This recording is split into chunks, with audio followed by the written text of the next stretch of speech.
अस्सलाम वालेकुम guys, welcome to bike पे नबी के। आज की जो हमारी वीडियो है वो है सुजुकी GS 150 के ऊपर।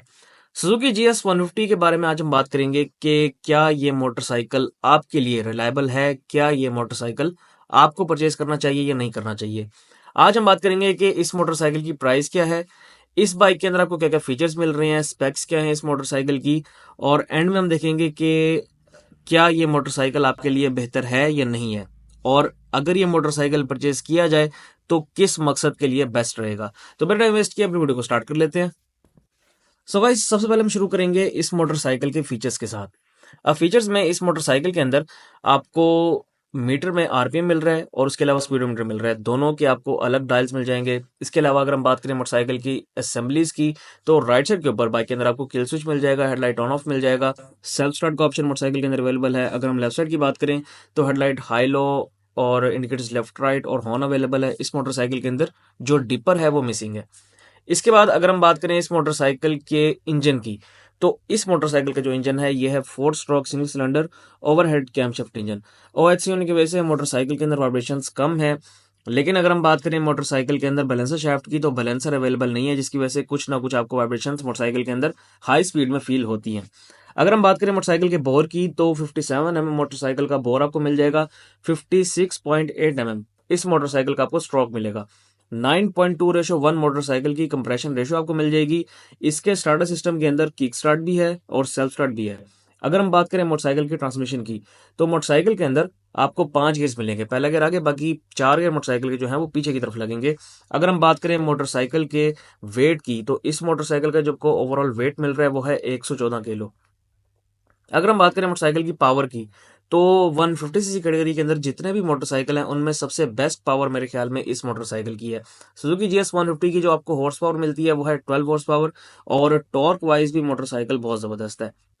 इसके बाद अगर पेट्रोल एवरेज की बात कर ली जाए, तो इस मोटरसाइकिल की जो आपको पेट्रोल एवरेज मिल रही है वो मिनिमम भी 45 किलोमीटर पर लीटर है। अगर हम मैक्सिमम की बात करें तो ये 55 से 60 तक चला जाता है, अगर इस मोटरसाइकिल की स्पीड को आप कम रखते हैं तो। लेकिन मोटरसाइकिल की स्पीड आप सही रखते हैं, लेकिन उसके साथ साथ आप मोटरसाइकिल की जो मेंटेनेंस है वो भी सही रखते हैं, तो फिर ये मोटरसाइकिल आपको इजीली 40-45 तक दे देता है एवरेज, और ये हाई स्पीड के ऊपर एवरेज है इसकी। लेकिन लो स्पीड अगर आप रखेंगे तो लो स्पीड के ऊपर आपको इससे ज़्यादा बेहतर एवरेज मिलेगी। जैसे कि मैंने आपको बताया 55 से 60 तक, तो आपको 55 से 60 तक मोटरसाइकिल से एवरेज मिल सकती है। अगर हम बात करें मोटरसाइकिल की ब्रेकिंग की, तो ब्रेकिंग में इस मोटरसाइकिल के अंदर दोनों साइड्स पे ड्रम ब्रेक्स हैं। इस मोटरसाइकिल का एक स्पेशल एडिशन वेरिएंट था जिसके अंदर आपको डिस्क ब्रेक मिलती थी, लेकिन वो डिसकंटिन्यू कर दिया गया है। तो मेरे ख्याल में अगर वो होता तो वो बेस्ट था, क्योंकि इसकी पावर के हिसाब से इसमें डिस्क ब्रेक होना लाजमी है। अगर हम बात करें कंफर्ट की, तो मोटरसाइकिल की जो कंफर्ट है मैं इसको 7/10 रेट करूंगा, क्योंकि इस मोटरसाइकिल के अंदर आपको जो सीट मिल रही है वो बहुत कंफर्टेबल नहीं है। अगर हम बात करें मोटरसाइकिल के शॉक्स की, तो शॉक्स मोटरसाइकिल के आपको अच्छे मिल जाते हैं। जहां तक इंजन का ताल्लुक है, तो मोटरसाइकिल का जो इंजन है इसमें आपको बैलेंसर नहीं मिल रहा, जिसकी वजह से मोटरसाइकिल उस तरह कंफर्ट आपको नहीं देता। कुछ ना कुछ वाइब्रेशंस मोटरसाइकिल के अंदर होती हैं। इसके बाद अगर हम बात करें मोटरसाइकिल की पार्ट्स अवेलेबिलिटी की, तो इस मोटरसाइकिल के पार्ट्स आपको इजीली अवेलेबल मिल जाएंगे। ये मोटरसाइकिल एक तरह से पुराना मोटरसाइकिल है पाकिस्तान के अंदर, और इसी वजह से इसके पार्ट्स आपको इजीली अवेलेबल मिल जाएंगे। अगर हम बात करें मोटरसाइकिल के पार्ट्स की कॉस्ट की, तो मोटरसाइकिल के जो पार्ट्स हैं वो थोड़े से महंगे आपको मिलेंगे। अगर आप बाकी मोटरसाइकिल्स के साथ कंपेयर करते हैं, तो सुजुकी के जो मोटरसाइकिल्स हैं उनके स्पेसिफिक पार्ट्स जो हैं वो महंगे होते हैं। और अगर हम बात करें मेंटेनेंस कॉस्ट की, तो अगर तो आप सुजुकी से मेंटेनेंस करवाते हैं इस मोटरसाइकिल की, तो फिर आपको महंगा पड़ेगा। फिर इस मोटरसाइकिल की जो मेंटेनेंस कॉस्ट है वो ज़्यादा एक तरह से एक्सपेंसिव है। लेकिन अगर आप किसी लोकल मैकेनिक के पास जाते हैं, तो लोकल मैकेनिक से इस मोटरसाइकिल की जो मेंटेनेंस कॉस्ट आपको पड़ती है वो कम पड़ती है। यानी कि आप ये कह लें कि 500 से 600 रुपए के दरमियान मेंटेनेंस कॉस्ट आपको पड़ती है, जिसमें ट्यूनिंग वगैरह अवेलेबल है। और इसके अलावा अगर आप ऑयल चेंज करवाते हैं तो ऑयल के पैसे आपके लगेंगे, बस बाकी ऑयल चेंज इसमें हो जाता है। इसके बाद अगर हम बात करें मोटरसाइकिल की प्राइस की, तो सुजुकी GS 150 की जो इस वक्त आपको करंट प्राइस मिल रही है वो है सिर्फ और सिर्फ 3,89,000 रुपीज़। तो 3,89,000 रुपीज़ इस मोटरसाइकिल की करंट प्राइस है। और अब हम बात करते हैं कि क्या इस प्राइस के ऊपर इस मोटरसाइकिल को आपको परचेज करना चाहिए या नहीं करना चाहिए।